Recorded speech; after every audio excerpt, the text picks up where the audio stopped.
지난주 초등학교 4학년에 다니는 저희 아이가 반에서 안 좋은 일이 있었다면서 저에게 이야기를 했습니다. 무슨 일이니 이렇게 물어봤더니 자기 반 몇몇 친구들끼리 남자 편, 여자 편 이렇게 편을 갈라서 다투기 시작했다는 것입니다. 친한 친구들끼리 같은 반 친구들끼리 이렇게 편을 가르고 싸우는 모습이 저희 아이 보기에는 굉장히 안 좋았나 봐요. 그래서 그게 싫어서 야, 이제 좀 그만 좀 싸우자, 그만 좀 하자 이렇게 말렸다고 합니다. 그랬더니 오히려 남자애들한테 야, 너는 남자들의 배신자야 뭐 이렇게 하면서 큰 욕을, 심한 욕을 들었다고 그렇게 하면 속상해서 집에 왔습니다. 저는 이 말을 듣고 한편으로는 애들이니까 그 시대는 그런 아이들 때 그러지 않습니까? 그럴 수도 있지라고 생각을 하기도 했지만 또 한편으로는 야, 아니 벌써부터라는 그런 걱정이 들기도 했습니다. 그도 그럴 것이 이 어린 아이들 때부터 벌써 남녀 간의 갈등이 일어나는 이런 모습들이 좀 걱정스럽기, 염려스럽기 때문입니다. 여러분, 이런 남성과 여성 간의 갈등을 요즘은 이제 젠더 갈등이라는 사회적인 이슈로, 사회적인 문제로 대두되고 있습니다.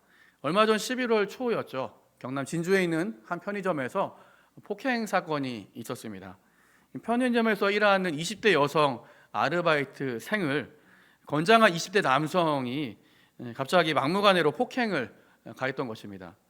이 남성이 여러분 여성을 폭행한 이유는 굉장히 어이가 없었습니다. 그 이유는 단지 이 여성의 머리가 짧아서였다고 합니다. 자신은 남성연대라고 하면서 여성 알바생 머리가 짧은 것을 보니 당신은 페미니스트다, 남성을 무시하는 여성들만의 세계를 추구하는 그런 여자다라고 하면서 여성을 이렇게 무자비하게 때리기 시작했다는 겁니다. 그걸 보고 말리던 이 50대 남성, 아버지 뻘 되는 50대 남성도 왜 당신은 남자 편을 들지 않냐면서 50대 남성도 심하게 폭행을 하면서 구속되고 하는 그런 사건이었었습니다. 여러분, 지금 우리가 살고 있는 시대가 바로 이런 시대예요. 크고 작은 그런 갈등들, 남성과 여성이 또 여러 가지 우리 가정과 또 우리 많은 사회에서 갈등을 겪고 있는 그런 시대를 살고 있습니다. 여러분, 남성과 여성만 갈등이 있습니까? 세대 간에도 갈등이 있어요. 우리가 다음 세대 위해서 함께 기도하고 있지만 우리 기성세대와 청년세대 사이에 갈등이 있습니다. 시대에 따라서 세대 간의 갈등이 있었지만 요즘은 좀 더 그 갈등이 좀 심해진 것 같습니다. 요즘 기성세대가 이 청년세대들 어떻게 부릅니까? 요즘 약하고 나약하고 그러면서 요즘 것들 사회적인 철부지, 게으르고 이기적이고 자기밖에 모르는 이기적인 세대라고 하면서 청년들에 대해서 좀 편견과 선입견을 가지고 이렇게 판단하는 그런 말들을 하는 말들을 많이 들어봤습니다. 또 반면에 이 청년 세대들은 또 기성 세대들을 그렇게 잘 보지 않아요. 틀딱이라고 꼰대라고 하는 이런 말 들어보셨죠? 낮잡아서 부르는 그런 모습들이 있습니다. 여러분, 이렇게 세대 간에도 또 남성과 여성 사이에도 마치 물과 기름처럼 섞이지 않는 갈등의 어떤 큰 괴리감, 이 장벽들이 날이 갈수록 커져가는 것이 지금 우리 현실의 문제입니다. 여러분, 그뿐입니까? 가정 안에서도 갈등이 있어요. 부모와 자녀 사이의 갈등, 부부 사이에도 크고 작은 갈등들이 끊이질 않습니다. 노사 간에도 갈등이 있고요. 그리고 지역에 따른 지역색이라고 하잖아요. 지역에 따른 그런 갈등들도 있습니다. 정치적으로 보면 나는 보수파니, 나는 진보파니라고 하면서 끊임없이 당파 싸움을 하는 모습들을 우리가 매스컴과 실제 우리의 삶에서 많이 경험하고 있습니다. 역사적으로 보면 우리 이 사회에는 치열한 이념의 갈등 때문에 크고 작은 그런 내용들을 겪어야 했습니다. 또 실제로 우리나라는 이렇게 이념의 충돌이 실제 큰 전쟁으로 번져서 벌써 70여 년 동안 이 남한, 북한 이런 이름으로 총을 맞대고 분단 국가로 지내는 것이 바로 오늘 갈등의 현실입니다. 세상이 여러분 평화를 원합니다. 이렇게 누구도 그렇게 갈등 좋아하는 사람도 없겠지만 우리는 다양한 갈등 상황 속에 살고 있습니다. 자, 그럼 여러분 어떻게 이런 좀 갈등하지 않고 좀 우리가 좀 평화롭게 살 수 있을까요? 어떻게 하면 이 갈등의 문제들을 우리 안에 일어나는 이런 불협화음들을 잘 해결하면서 살 수 있을까요? 이것이 오늘 우리가 함께 겪고 있는 현실의 문제이고 가슴 아픈 문제입니다. 그렇기 때문에 오늘 우리 모든 그리스도인들이 좀 책임을 갖고 한번 이 문제에 대해서 고민하고 전 기도해야 될 제목이라고 생각을 합니다. 오늘 함께 읽은 에스겔서 37장 말씀은 굉장히 유명한 말씀이에요. 저는 올해가 가기 전에 저에게 오전 예배 설교할 기회가 주어진다면 제가 이 본문으로 한번 가지고 설교를 해야겠다고 오래전부터 미리 생각해 놓은 본문입니다. 먼저 에스겔을 소개하면요, 에스겔이라는 사람은 주전 595년 이 바벨론이 이 남유다를 두 번째로 침공했을 당시에 2차 포로로 끌려갔던 사람들 중에 한 사람이었습니다. 이 에스겔의 포로의 신분으로 이 바벨론의 그발 강가라는 곳에 댐을 건축하는 그런 일에 강제 동원이 되면서 거기서 하루하루 유다 백성들과 함께 힘겹게 살아가는 그런 사람이었습니다. 그런 아마 에스겔과 이 유다 백성들에게 유일한 소원이 하나 있다고 한다면 여러분 무엇일까요? 이 포로에서 해방이 돼서 다시 이스라엘 나라로 돌아가서 남유다가 회복되고 다시 이 나라가 강성해지는 것, 아마 이것이 아마 유일한 아마 소원이었을 것입니다. 그런데 안타깝게도 불과 그로부터 9년 후에 주전 586년 자신의 조국이었던 이 남유다가 강성하기는커녕 오히려 바벨론에게 완전히 멸망을 당하게 됩니다. 그리고 더 많은 사람들이 포로로 끌려 내려오고 있다는 그런 안타까운 소식을 에스겔과 남유다 백성들이 듣게 됩니다. 아마 이제는 에스겔에게도 남유다 백성들에게도 이제 더 이상 내일도 없다, 우리 나라도 없다, 희망도 없다, 이런 절망적인 마음들이 아마 가득했을 것 같습니다. 하지만 여러분 에스겔서를 보면 에스겔이 그런 상황에 낙심하지 않아요. 상황 때문에 절망하지 않습니다. 왜냐하면 여전히 살아계신 하나님이 에스겔과 함께 하시기 때문입니다. 여전히 살아계신 하나님이 에스겔에게 말씀도 주시고 비전을 주셨기 때문에 에스겔이 낙심하지 않아요. 그래서 이제부터 에스겔이 할 일은 바벨론 땅에 있는 포로 생활하는 이스라엘 백성들에게, 또 포로로 잡혀온 사람들에게 끊임없이 살아계신 하나님의 말씀을 전해주고 또 백성들을 격려하고 위로하고 그렇게 선지자로서 쓰임받는 그런 일을 하게 됩니다. 오늘 함께 특별히 에스겔 37장 말씀 읽었어요. 에스겔 37장은 굉장히 유명한 구절입니다. 에스겔을 하나님이 어느 골짜기로 인도하시는데 그곳에는 마른 뼈가 가득한 그런 골짜기였었습니다. 아마 여러분 마른 뼈가 가득한 골짜기 보면 어떤 생각이 들까요? 마른 뼈, 정말 죽음보다 더 깊은 절망만이 남아있는 그런 골짜기라는 뜻이겠죠.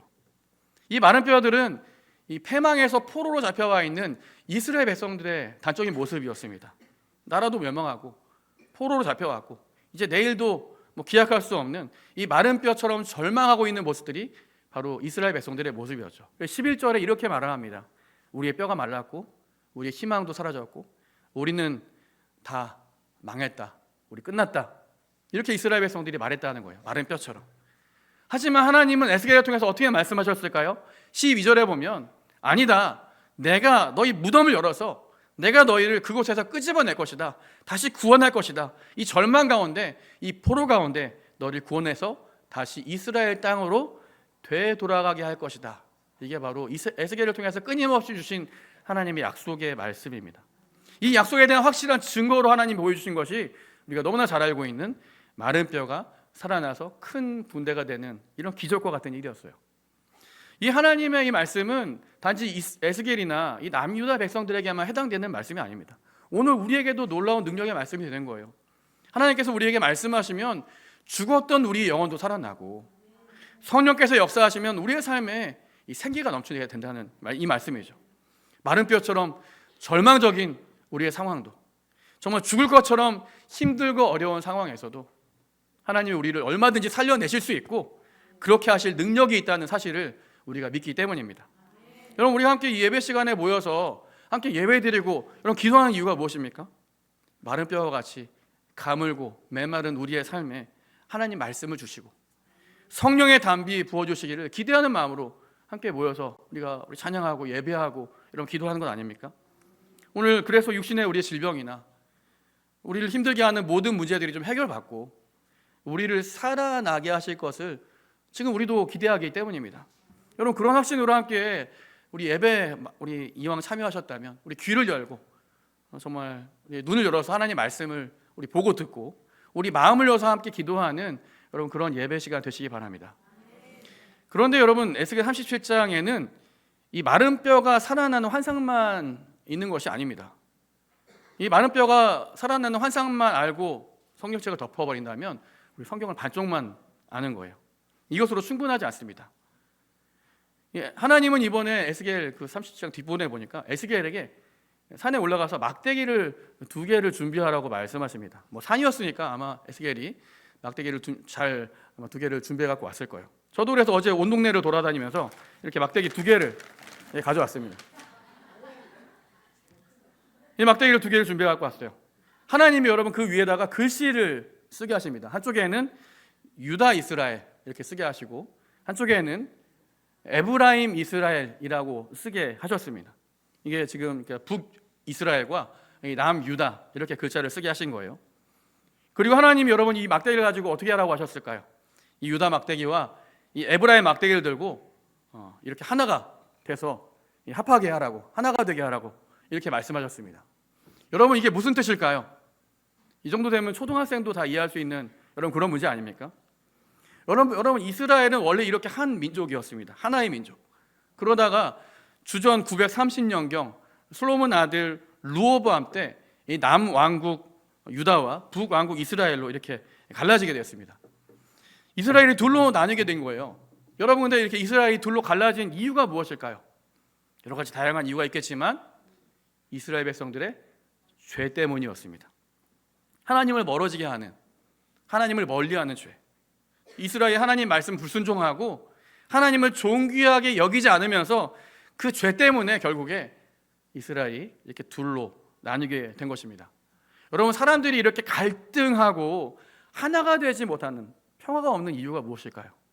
바로 사람들 사이에 있는 죄 때문입니다. 죄 때문에 우리가 하나가 되지 못하고 지금도 이렇게 우리 부여파함이 우리의 많은 세대와 우리 지역과 우리 남녀 사이와 우리 가정 안에 이런 갈등이 있는 거예요. 갈라디아서 5장 19절부터 21절에 보면 육체의 일을 따라서 여러 가지 많은 죄가 우리 가운데 있다는 것을 이렇게 이야기하고 있는데요. 그 중에서 우리가 주목해 보아야 될 우리 구절은 20절 말씀입니다. 20절에 보니까 원수 맺는 것, 분쟁, 시기, 분냄, 당짓고 분열되는 일이 하나님이 기뻐하시는 일이 아니라 전부 육체의 일에 속하는 일이라고 말씀하세요. 여러분 왜 이런 일이 일어난다고요? 바로 사람들이 육체 욕심 때문에 죄를 따르기 때문에 갈등하고 분쟁이 일어나고 시기하고 분내고 당을 짓고 분열되는 그런 일들이 우리 가운데 일어난다는 것입니다. 여러분 하나님은 이렇게 두 막대기처럼 나뉘어진 이스라엘을 다시 하나가 되기를 원하셨습니다. 그래서 19절 말씀해 보면 이렇게 말씀하세요. 같이 읽겠습니다. 시작. 너는 곧 이르기를 주 여호와께서 이같이 말씀하시기를 내가 에브라임의 손에 있는 바 요셉과 그 짝 이스라엘 지파들의 막대기를 가져다가 유다의 막대기에 붙여서 한 막대기가 되게 한즉 내 손에서 하나가 되리라. 내 손에서 하나가 되리라. 하나님은 이렇게 우리가 하나 되기를 원하십니다. 지금 우리는 수원 서부교회라는 이름으로 하나의 공동체로 이 시간 함께 모여서 예배도 드리고 우리 함께 교회된 공동체된 교회로 함께 모였습니다. 비록 우리의 이 모습은 다르지만 각자 앉아 있는 자리도 다르지만 오늘 내 손에서 하나가 되리라 하신 우리 주님의 말씀대로 우리 성령이 하나 되게 하신 것을 힘써 지키는 수원 서부교회 우리 함께 되기로 결정하고 함께 이 자리에 모인 것입니다. 그러니까 우리는 하나님이 함께 하시는 한 몸 된 공동체, 하나 된 공동체입니다. 여러분 이렇게 우리가 하나가 되기 위해서 필요한 것이 있다고 말씀하세요. 오늘 말씀해 보니까 먼저 우리가 정결해야 된다고 하십니다. 23절 말씀 볼까요? 23절 말씀 보시면 같이 읽습니다. 시작. 그들이 그 우상들과 가증한 물건과 그 모든 죄악으로 더 이상 자신들을 더럽히지 아니하리라. 내가 그들을 그 범죄한 모든 처소에서 구원하여 정결하게 한즉 그들은 내 백성이 되고 나는 그들의 하나님이 되리라 라고 말씀하십니다. 여러분 물론 우리 스스로는 정결하게 될 수가 없습니다. 우리의 옷을 빤다고 우리의 몸을 씻는다고 정결하게 되는 것이 아닙니다. 오직 예수 그리스도 십자가 보혈만이 우리를 깨끗하게 하실 수 있어요. 어제 지역 클린 운동이 있었습니다. 제가 지역 클린 6조에 해당이 되는데 6조에 해당이 되어서 어저께 저도 열심히 지역을 돌면서 담배꽁초며 쓰레기를 주워 담는 지역을 깨끗하게 하는 일에 아침에 동참을 했습니다. 여러분, 어쩌다가 한번 집게를 들고 동네를 청소하는 것이 얼마나 사실 큰 의미가 있는지 우리 잘 모를 수도 있습니다. 그래서 우리 많이 참석하진 않으시고 우리 몇몇 분들이 함께 참석하셨어요. 하지만 제가 어제 청년들과 동네 한 바퀴를 돌면서 우리가 쓰레기를 줍는 게 아니라 우리 지구의 한 부분을 정말 깨끗하게 하는 일이야 라고 하면서 서로를 격려하면서 우리 지역 클린 운동을 감당했었습니다. 여러분, 그런 의미에서 보면 우리 지역 클린 운동, 지역을 청소하는 일이 참 보람된 일입니다. 하지만 우리가 이런 지역 클린 운동만 필요한 것이 아닙니다. 영적으로 클린 운동도 필요해요. 우리가 하나 되기 위해서는 무엇이 필요하다고요? 우리를 먼저 청결하게 하는 일이 필요합니다. 우리의 죄와 욕심을 내려놓고 우리의 죄와 우리의 모든 사이에 있는 이런 쓰레기, 잡다한 것들 다 내려놓고 주님의 십자가 보혈로 우리를 씻으시도록, 우리의 모든 죄와 욕심을 깨끗하게 씻으시도록 우리 주님 앞에 나아가는 여러분 그런 일들이 필요합니다. 우리가 하나가 되기 위해서 두 번째로 필요한 것은 예수님이 우리의 진정한 왕이 되시는 것입니다. 오늘 24절, 25절의 말씀에 보면 제가 24절 읽고 여러분들이 25절 읽으시기 바랍니다. 24절입니다. 내 종 다윗이 그들의 왕이 되리니 그들 모두에게 한 목자가 있을 것이라. 그들이 내 규례를 준수하고 내 율례를 지켜 행하며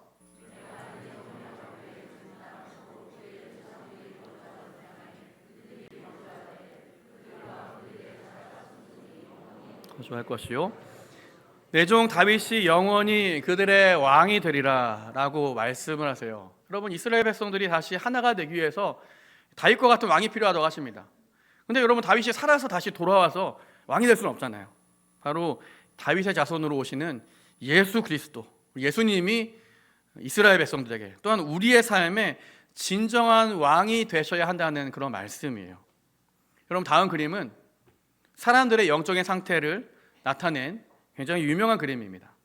왼쪽에 있는 이 그림은 내 삶의 주인이 여전히 나인 인생의 모습이에요. 일반적인 대부분의 사람들의 모습이죠. 내 마음의 보좌에는 여전히 내가 앉아 있습니다. 예수님은 내 삶의 바깥에 계세요. 그래서 내 인생의 중요한 결정은 누가 내릴까요? 바로 내가 내립니다. 가끔 필요할 때만 예수님 찾아요. 혹시 여기에도 여전히 그런 분들이 있을지 모르겠습니다. 하지만 진정 우리가 돼야 되는, 우리가 사모해야 되는 우리의 모습은 바로 오른쪽에 있는 그림입니다. 예수님이 내 삶의 주인인 모습이에요. 이게 진정한 그리스도인의 모습입니다. 예수님이 내 마음의 보좌에 앉아 계시고 나는 인생의 모든 결정을 다 주님께 맡기는 거예요. 여러분, 그러면 어떻게 될까요? 우리는 염려하거나 걱정할 필요가 없습니다. 그래서 수도 없이 성경에 두려워하지 말아라, 걱정하지 말아라, 염려하지 말아라 말씀하시는 거예요. 여러분, 삶의 중요한 결정도 누가 내리시기 때문에? 바로 예수님께서 내려주시기 때문에. 예수님이 우리의 그래서 선한 목자가 되셔서 우리를 푸른 초장과 쉴만한 물가로 인도하시겠다는 거예요. 나의 갈 길 다 가도록 예수 인도하시니 우리는 단지 예수님이 우리 가운데 인도하시는, 우리의 베푸시는 이 구원의 풍성함을 누리면 되는 것입니다. 여러분들은 어느 편에 속한 사람입니까? 아니, 어느 쪽에 속하고 싶으십니까? 간절히 원하기는 오른편, 예수님 편에 서서 예수님이 왕이 되시는 그런 풍성한 삶을 사시기 바랍니다. 그런데 여러분, 공동체도 마찬가지입니다. 예수님께서 교회의 주인이시고 예수님이 교회의 머리가 되시는 거예요. 어떤 분들은 우리 교회 주인 목사님이나 장로님이 교회인이 주인이라고 생각하시는 분들이 있어요. 여러분, 아닙니다. 예수님께서 교회의 머리가 되시고 예수님께서 우리 교회의 왕이 되시고 예수님께서 우리 교회의 진정한 주인이십니다. 여러분, 교회의 주인이 사람이 되면 교회 문제가 많이 발생해요. 교회에서 싸움이 나고 굉장히 시끄럽고 소란이 일어나는 이유는 교회의 주인이 사람이 되려고 해서 그런 겁니다. 하지만 예수님께서 교회의 주인 되시면 교회가 진정한 교회가 되고 하나님이 기뻐하시는 교회로 쓰임 받게 됩니다. 말씀을 정리하겠습니다. 여러분, 마른 뼈가 살아나게 하는 일은 하나님이 하시는 일이에요. 에스겔이 여러분 그 일을 한 게 아니죠. 에스겔은 단지 하나님의 말씀을 대언해서 마른 뼈에 전했을 뿐입니다. 여러분, 우리에게는 또 저에게도 이 마른 뼈를 살아나게 할 능력이 없습니다. 우리는 단지 하나님이 우리를 오늘 이 아침에도 정말 하나님이 우리 가운데 함께 하셔서 정말 마른 뼈를 살아나게 하시는 것처럼 하나님의 이런 은혜와 능력을 주실 일들을 기대하는 것뿐입니다. 하지만 여러분, 하나가 되게 하는 일은요, 우리가 할 수 있는 일입니다. 누구나 할 수 있는 일입니다. 아니, 우리가 해야 되는 일입니다. 여러분, 두 개의 막대기가 하나가 되게 하는 것은 에스겔이 아니라 누구나 할 수 있는 일이기 때문입니다. 우리 교회가 지금 큰 일을 앞두고 있습니다. 앞서 우리 장로님 소개해 준 것처럼 우리 교회 건축이라고 하는 굉장히 아마 교회 사역 가운데 가장 부담이 되지만 가장 너무나 존귀하고 중요한 사역들을 우리 지금 감당하고 있습니다. 아마 이렇게 중요하기 때문에 우리 잘 감당하기 위해서 벌써 1년 전부터 결정하고 또 기도로 이렇게 준비하고 있습니다. 아마 교회 건축을 진행하면서 아마 다양한 그런 생각과 아마 의견들이 있으실 것 같습니다. 아마 더 좋은 아이디어가 있을지 모르겠어요. 교회 헌금을 함께 건축공을 작정하고 또 교회 건축을 진행하는 이런 일에 아마 더 좋은 아이디어, 더 좋은 기술, 더 좋은 생각이 있을지도 모르겠습니다. 하지만 여러분, 더 좋은 생각이건 덜 좋은 생각이건 사실 중요한 것은 그것이 아닙니다. 우리가 이 일에 한 마음이 되는 것이 더 중요합니다. 우리 교회가 하나가 되는 것, 그것이 무슨 일이든지 우리가 한 마음이 되고 한 생각이 되고 정말 하나가 되는 것이 하나님의 뜻입니다. 하나님의 뜻이 이 교회를 통해서 우리 한 마음 된 우리 교회를 통해서 이루어지기 때문입니다. 저는 우리 교회가 하나님이 우리 교인의 사람 숫자가 더 많아지는 것보다 우리 교회가 가장 먼저 한 몸 하나가 되는 것을 더 기뻐하실 것이라 믿습니다. 먼저 하나가 돼야 돼요. 근데 그것은 우리 손으로 해야 될 일입니다. 여러분, 두 마음이 아니라 흩어진 마음이 아니라 여러분, 하나가 된 한 마음이 된 정말 성령이 하나 되게 하신 것을 힘써 지키며 애써 우리 하나님의 참사랑을 세상에 나타나는 우리의 모든 성도인들 되시기를 주님의 이름으로 축복합니다.